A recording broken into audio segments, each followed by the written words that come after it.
Денеска продолжуваме со нашата тема, која веќе трета недела подред. И темата се вика зборови на дело. Зборови на дело. Јас верувам дека тоа многу убаво како да кажеме, сумаризира христијанската теза, христијанскиот начин, христијанската теологија. Зборови на дело. Да повториме малце што до сега зборевме. До сега зборевме за логос, за логосот.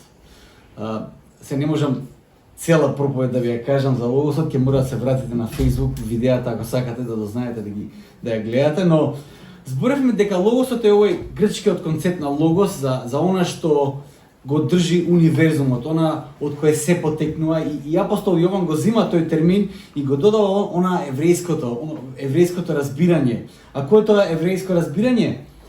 Еврејското разбирање за зборот, еквивалент на логосот, се вика Давар Елохим, Божиот збор. Еврејската позадина влече од неколку главни централни текстови в Библијата. Една е во мудроста. Во Поговорките 8 глава 22 до 31 стих таму пише дека мудроста постоеше со Бог пред создавањето на светот. Тоа е една од тие традиции кои апостол Јован ги влече. Другото еврејско значење е на позадината логос е еврејскиот збор Давар Елохим, Божиот збор. Во многу контексти, кога се појавува Божиот збор Давар Елохим на пророк или на Божи слуга, тоа секогаш го представува динамичниот концепт кој завршува Божјата работа. Во Осија 1.1 тоа можеме да го видиме.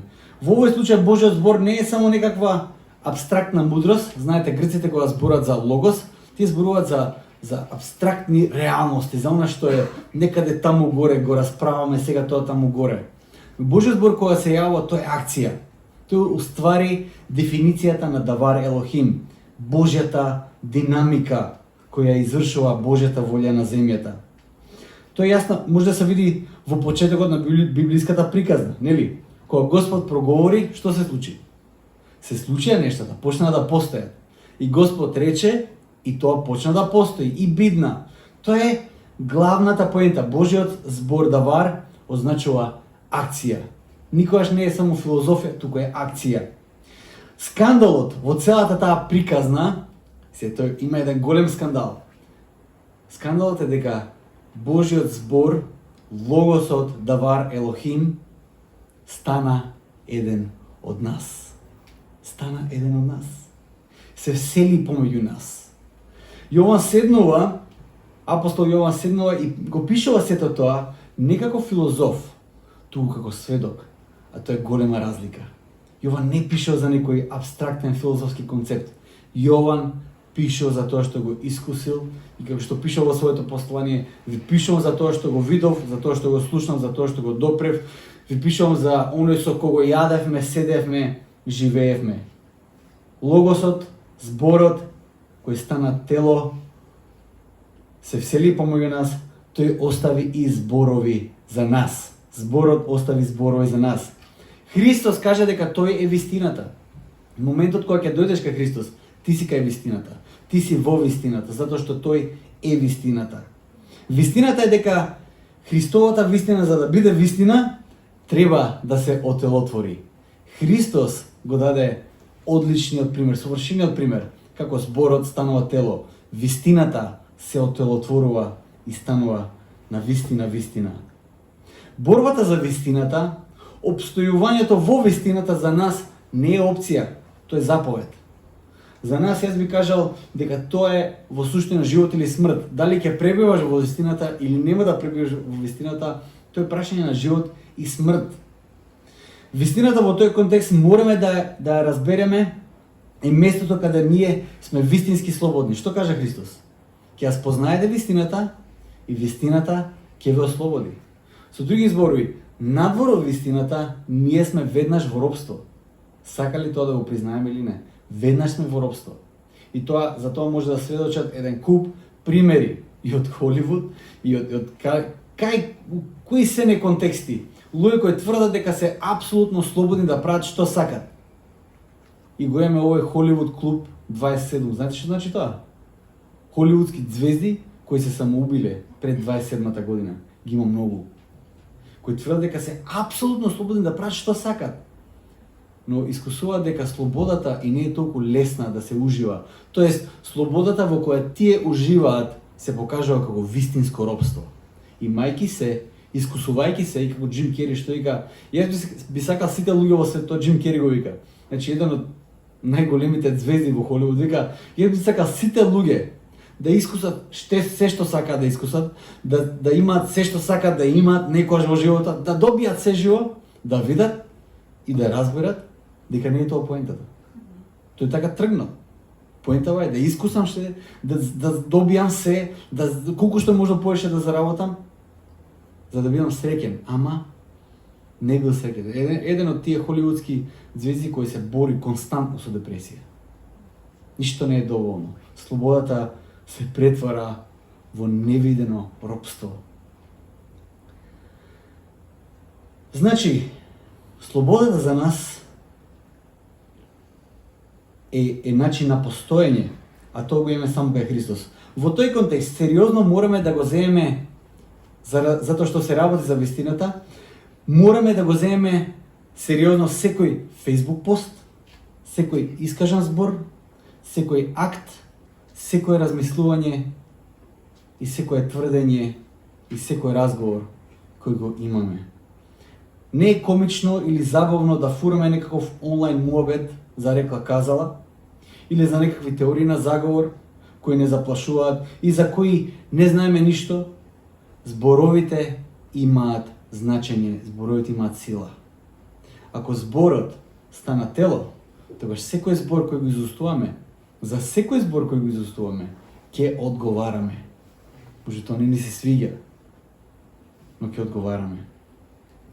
Кога бев во средна школа, мислев дека зборовите имаат друго значење и друг вид на сила.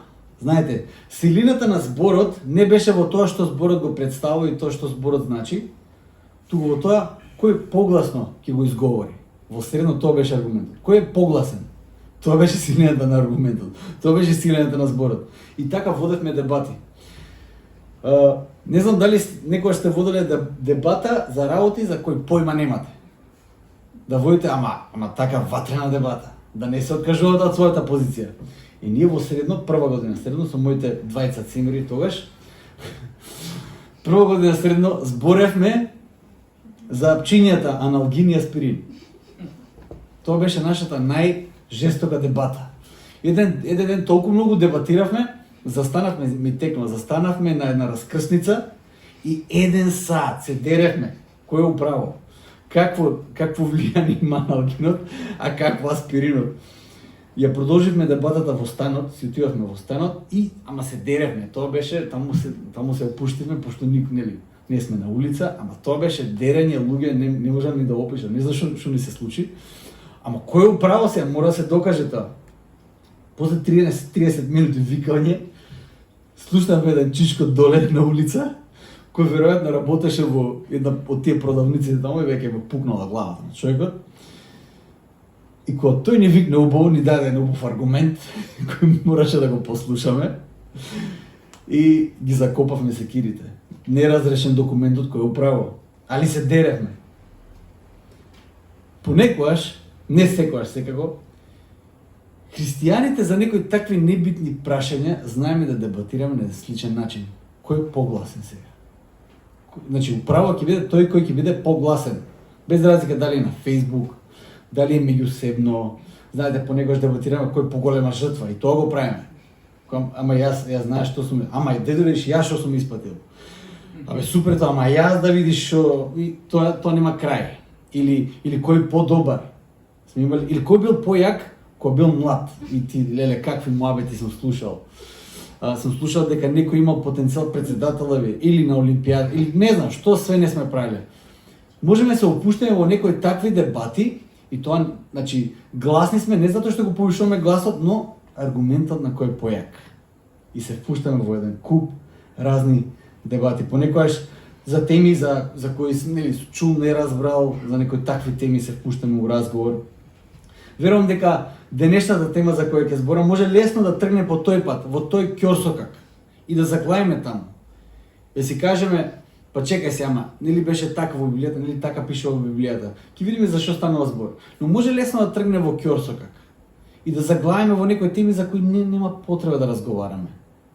А понекогаш текстот во Библијата е јасен, многу едноставен. Само треба да се прочита, да се слушне и да се разбере. Ајде да видиме зашто се работи. Ќе читам од Ефесијаните, 4 глава, 22 стих до крајот. Темата се уште ни е зборови на дело. Читам Ефесијаните 4, 22 до крај. Вели вака. Тогаш отфрлете го од себе стариот човек според вашето поранешно живење, кој се распаѓа во измамливите желби, за да се обновите со духот на својот ум и да се облечете во новиот човек, создаден според Бога во вистинска праведност и светост. Поради тоа, откако ја отфрливте лагата, кажувајте си ја вистината секој на својот ближен, бидејќи сме делови еден на друг. Гневете се, но не грешете. Сонцето да не зајде над гневот ваш. И не давајте му место на ѓаволот. Крадецот да не краде веќе, туку нека се труди и подобро е да се труди со своите собствени раце да го прави она што е добро, за да има што да им даде на оној што има потреба. Никаков гнасен збор да не излегува од устата ваша, туку само добар за надградување како што треба, за да им даде благодат на оние што слушаат. И не оскрбувајте го Светиот Дух или не жалостете го Светиот Дух ако не знаете што значи тој збор. Не оскрбувајте го Светиот Дух Божи со кој сте запечатени за денот на откупувањето. Отстранете ја подалеку од вас секоја огорченост, јарост, гнев, викање и хулење заедно со секоја друга злоба. Бидете еден спрема друг добри и милосрдни. Проштавајте си еден на друг како што и Бог ви прости во Христа. Амин.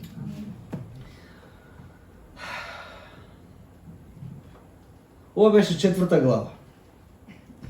На крајот на 3 глава во Ефесијаните ќе видите еден дел кој се вика доксологија. Тие што знаете што доксологијата е како една песна за славење на Бог. И обично кога апостол Павле има некаква доксологија во неговите писма, во неговите писма кои ги праќа до црквите, обично тоа значи да означува некаков крај на некаков дел. После таа доксологија почнува нов дел. Од 1 до 3 глава Павле има доктринална расправа за тоа што Бог го направи, како нас не откупи и за тоа кој е нашиот идентитет според тоа што Господ го има направено за нас. Тоа има една теолошка дебата, една доктринална дебата што значи тоа што Бог го направи. Но Павле заврши со една убава песна за слава на Бог и почна еден нов дел за христијанското поведение. Павле завршува тука, знаете, како диригент. Оп, завршува еден дел, сега нова песна. Сега ќе почнеме една нова песна. Христијанското поведение секогаш произлегува од доктриналните убедувања на во христијанскиот живот. Нашето поведение не е резултат само некаква традиција или предание кој ние веќе сме и заборавиле зошто правиме тоа што го правиме. Не се работи за тоа. Во христијанската вера доктрината е многу важна и од доктрината произлегува нашето поведение. Како уствари нашиот живот се манифестира, како живееме нашиот живот.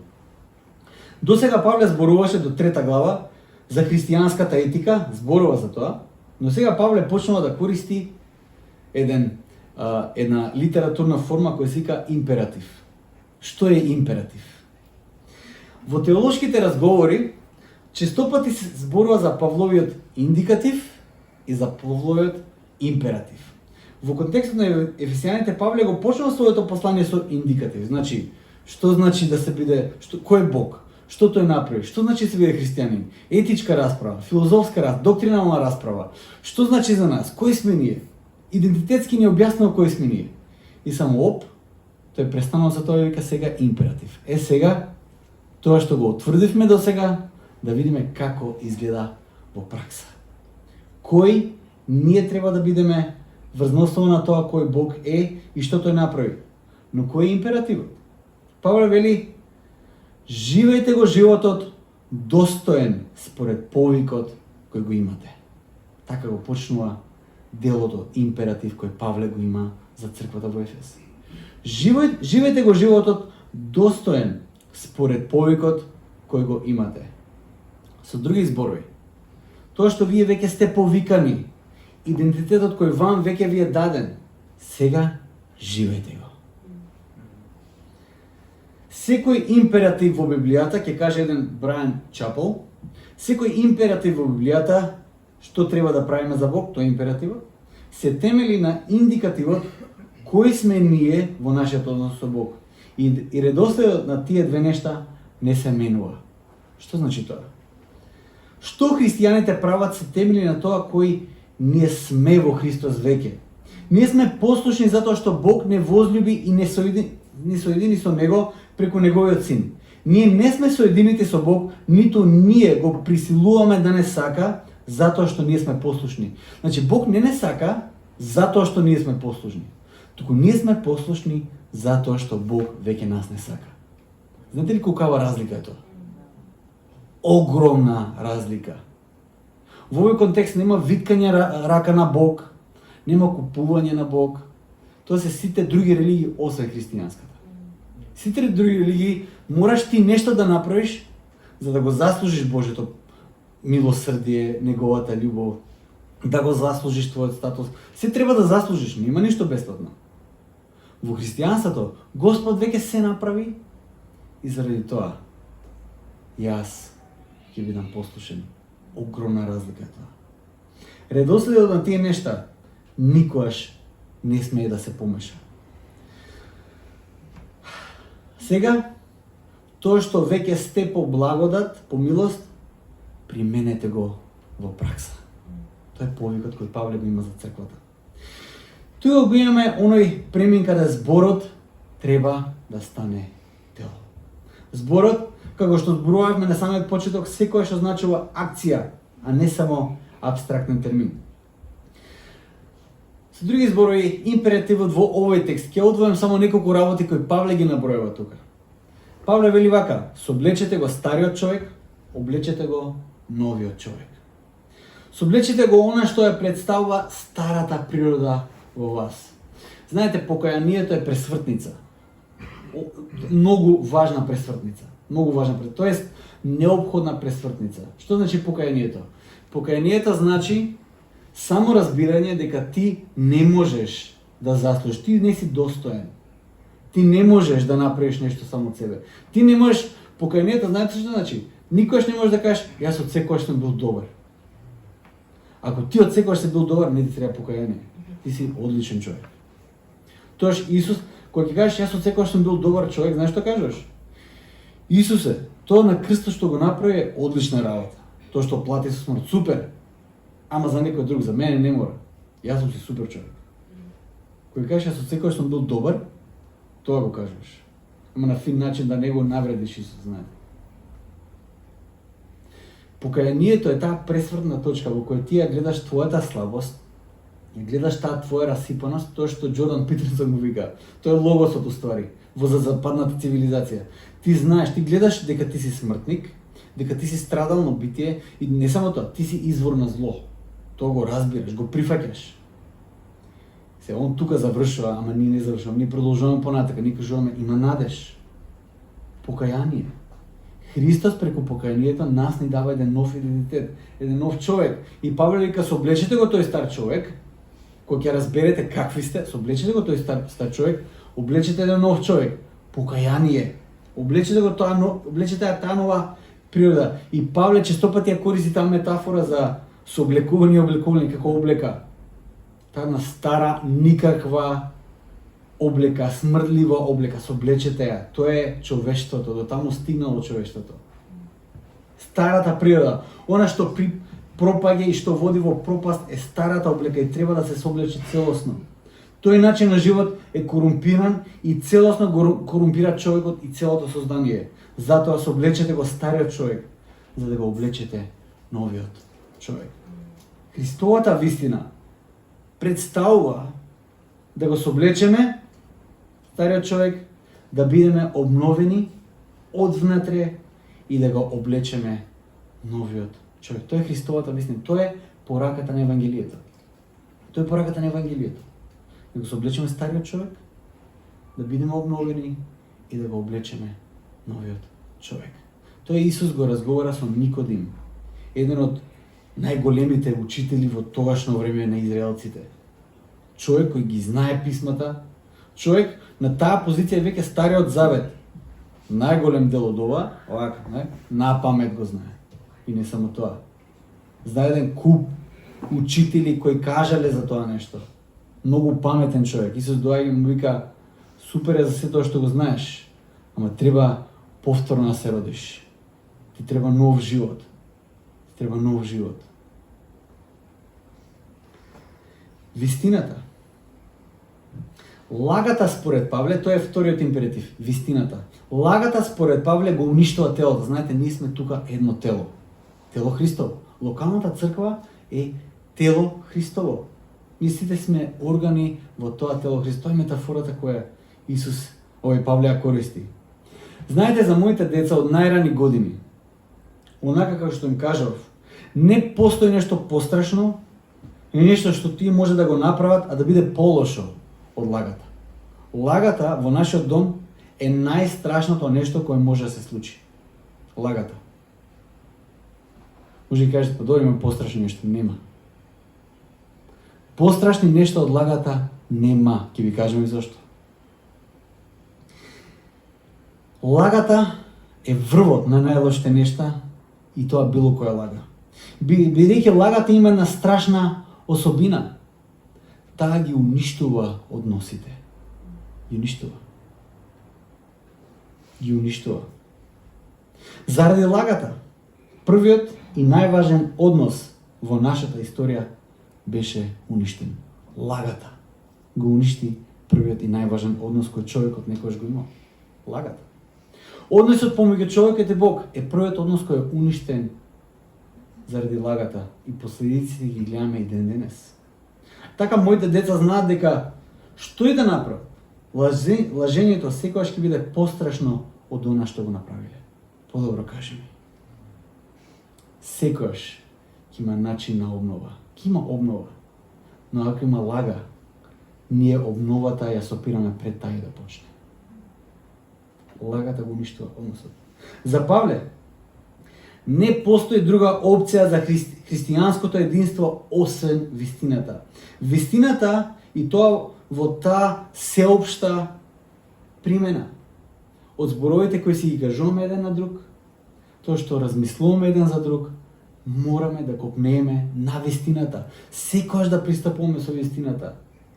Да не се надеваме дека некои фини зборови, нека бела лага понекогаш ќе спаси ситуација. Нема да спаси ситуација. Верувајте ми. Нема да спаси.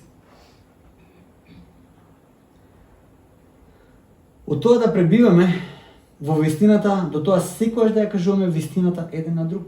Тој е поентата. Павле вистината не ја става само како заповед, туку како нешто кое го одржува единството во телото. Јован Златов, знаете што ќе каже? Ако окото види змија, дали го лаже стапалото? Ако окото види змија, да го каже, нема змија, шибај. Што ќе се случи? Ако јазикот вкуси нешто горчливо, дали го лаже стомакот? Телото функционира затоа што се базира на вистината. Деловите комуницираат еден со друг. Заради вистината и тоа обстојува. Трет императив се зборови на благодат. Колку важни се тие зборови. Зборовите кои ние ги кажуваме имаат огромно значење. Во овој контекст во кој Павле не повикува да се каже само вистината, дури и не е доволна. Ќе каже, чекай, што зборавме до сега. Вистината е многу важна. Ама да се каже само вистината, дури и тоа не е доволно.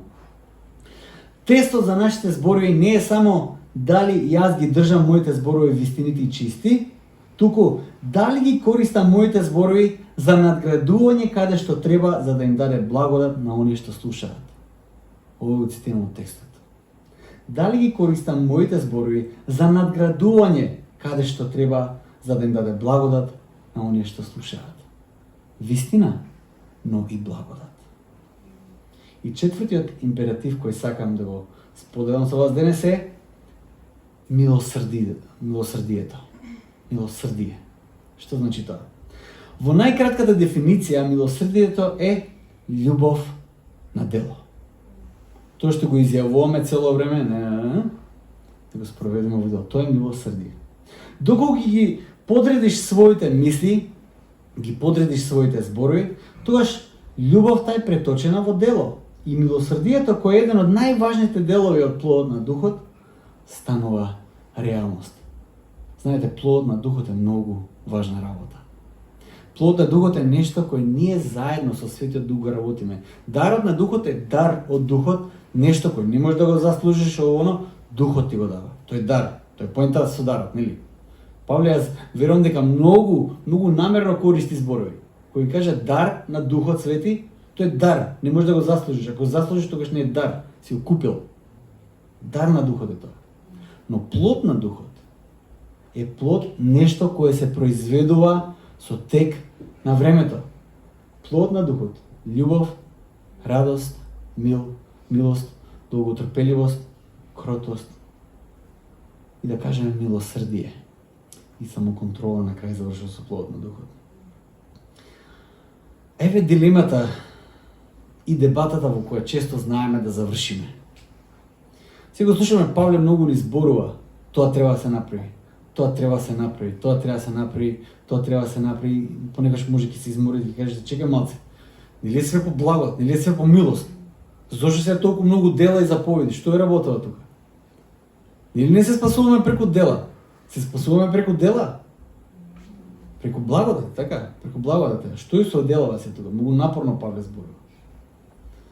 Верата и делата. Верата и делата во овој контекст, јас ја гледам како една безвезна дискусија на место каде што не треба да ја има. Тоа не е поентата која Павле сака да ја направи тука. Понекогаш заглавуваме во муабетот на тоа дали само по вера сме спасени, дали делата се важни и кој ќе мислам, добро, по вера сме спасени, доаѓаме до посланието на Јаков и гледаме дека тој обрнува многу внимание на делата. Многу внимание обрнува на делата. Понекогаш и воопшто не е муабетот дали вера или дела, некој друг муабет треба да се збори сега во овој момент.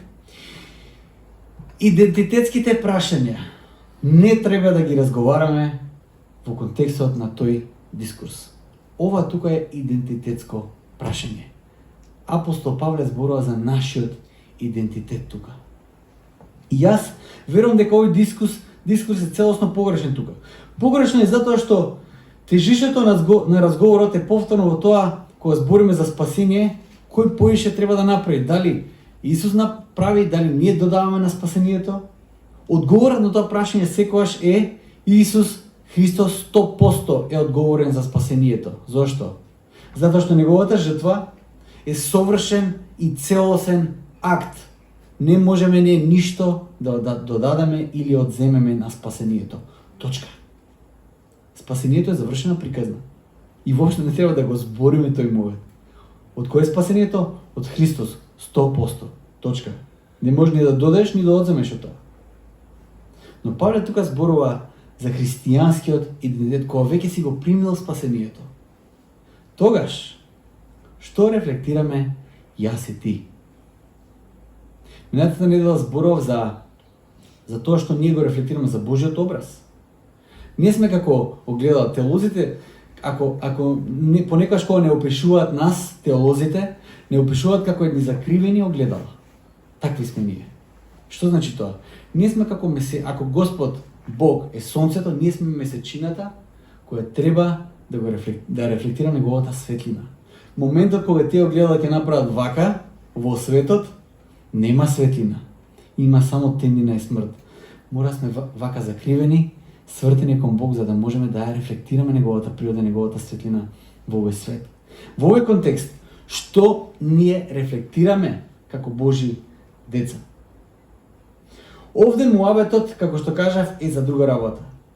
Значењето не е за вера и дела, по прашање на спасението, туку за христијанскиот идентитет и соодветно пристојното однесување за функцијата која нас ни е дадена.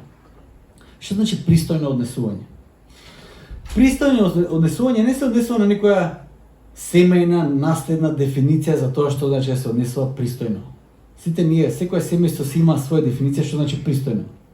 За некој семејство пристојното однесување за моето семејство не е пристојно, кажем, ова не е пристојно. Другото семејство гајле му е. И обратно.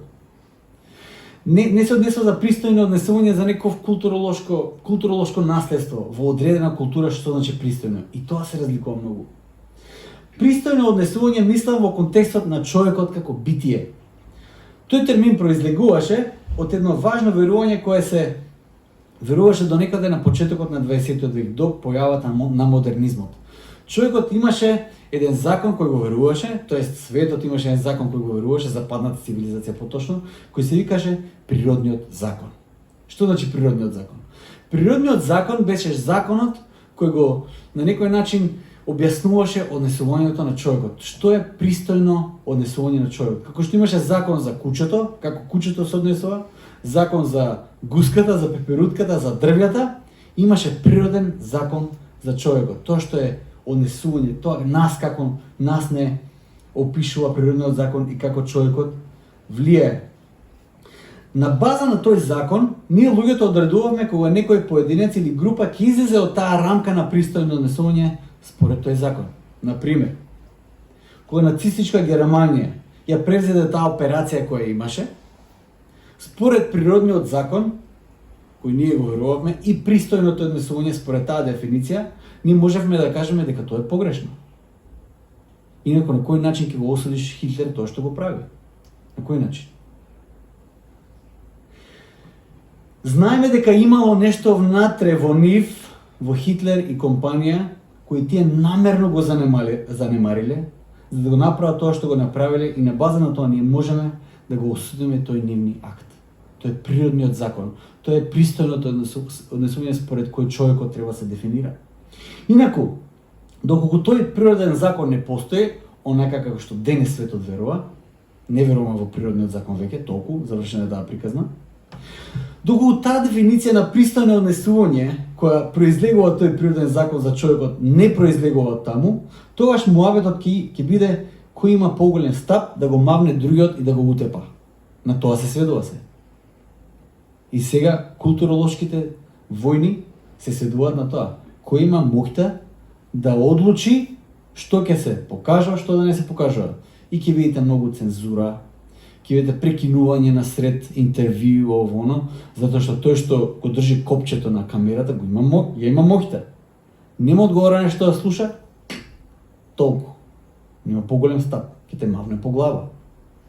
Во други земји исто така. Така да феномен или верувањето за природниот закон веќе не постои. Природното однесување во тој случај не е однесување кој произлегува од дефиницијата за срамот во одреден контекст, туку произлегува од идентитетот за тоа што значи да се носи одредена функција во природниот породок на созданието. Да се биде Божјо дете. Тоа е функција која ти е дадена. Функција. Тоа не е само нешто кое го носиш, тоа е функција која ти е дадена. И затоа има пристојно однесување. Една многу несовршена споредба е како нашиот претседател сега да отиде во посета на Белата куќа со шорцеви и мајчка на прерамки. Што ќе кажете? Му личи тоа? Дали мајчката на прерамки, дали костумот него го прави претседател? Не, така он се председател, изгласан, тоа е тоа. Но костумот е пристојно однесување според функцијата која тој ја има во тој момент. Тоа е една несовршена споредба, но прилика така, да се биде Божјо дете, има еден кодекс на однесување, повик кој треба да го живееш. На тоа сме повикани. На тој начин, според апостол Павле, ние не разговараме за заслуги, туку разговараме за идентитет, кој ние сега го превземаме како Божји деца. Тој идентитет како и природниот закон за човекот предпоставува одредено пристојно однесување. Дали превземањето на тој нов идентитет целосно од Бог е даден, јас и ти ќе гледаме како теолошко поле за дебата, кој колку допринесува за тоа спасение, што и не е прашање, како што утврдивме претходно, или ќе потрошиме енергија да видиме кој е Бог, како се однесува Бог и според таа објава јас со сите мои сили да се однесувам како него, како оној кој ми го дава тој нов идентитет. На што ќе ја трошиш енергијата? На дебати или како живееш тоа што го веруваш, вистински? Но и тука има еден ќорсокак кој мораме да го избегнеме. И на почетокот тоа го спомнав и се уште еднаш ќе го кажам затоа што мора да се потврди тоа.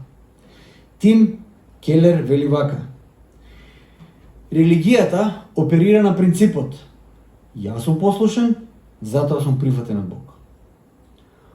Основниот принцип на оперирање во Евангелието е јас сум прифатен од Бог преку делото на Исус Христос, затоа сум послушен. Зборови, идентитет на дело. Тоа е целата поента. И апостол Павле овој краток дел кој има овој краток дел на императив го заклучува во Ефесијаните 5 глава 1 и 2 стих вели вака: и така угледајте се на Бога како чеда возлюбени и живеете во љубов како што и Христос ве возлюби и за нас се предаде себе си како принос и жртва на Бога за пријатен мирис. Угледајте се на Бога. Тоа што Христос го направи, правете го вие. А што мислевте како се учи во животот? Па се учи преку повторување, преку следбеништво, да го следиме оној кој оставил совршен пример. Како мали деца, ние треба да го имитираме Исус. Тогаш треба да имаме, а што направи Исус? Бог се даде себе си. Тоа што Бог го ветуваше во Стариот Завет толку многу години, тој тоа го отелотвори и го исполни. Неговите зборови стана дело. Тој не повикува во еден таков живот. Тој го посвети својот живот за други, го даде својот живот за другите. Бог го возлюби целиот свет, што го даде својот едино роден син. Треба да го возлюбиш целиот свет, треба да го возлюбиш Бог со се што си и да го возлюбиш ближниот како самиот себе си. И да се грижиш за ближниот. Тој негов возвишен акт го гледаме во жртвата која даде на крстот. Денес се спомнуваме за актот на Исус Христос. Денес ќе имаме причест. Крстот, според евангелистот Јован, беше неговото крунисување. Неговиот, како да кажам, кулминација на неговата мисија. Крстот беше кулминацијата на неговата мисија. Тие што мислеа дека ќе седне на престол и сите ќе владеат со него како министри и заменици министри и заменици премиери и тоа го имаме секој нас. Крстот беше неговата кулминација, климаксот на неговата приказна. Неговото крунисување. Чудно крунисување. Но тоа беше идентитетот кој тој го носеше. Тоа беше пристојното однесување во кое тој и нас не повика. Во Матеј 16 глава, кога имаше народ кој го следеа, и сите сакаа нешто да слушнат од него, толпа секогаш го следеше, Исус им вели вака: тогаш Исус им рече на учениците своји: ако некој сака да врви по мене, нека се одрече од себе. До тука веќе е многу тешко. Како прво да врвиш по некој не е лесно. Треба да си константно буден кај оди тој некој. Знаете, Исус е жив. Тој не е мртов. Тој е жив. И кога ќе ни каже да го следиме, тој во буквална смисла на зборот ни вика: следиме, чекор по чекор. Нека, ако некој сака да врви по мене, нека се одрече од себе си, нека го земе својот крст и нека ме следи. Тоа не е лесна работа. После оваа изјава на Исус нема многу дебати. Треба да има само зборови преточени во дело. Дали го прифаќаме тој нов идентитет? Или тоа не е бизнис делката за која ние се подпишавме? Ние мислевме малку подруго ќе биде. Но Христос не повика во едно такво патешествие.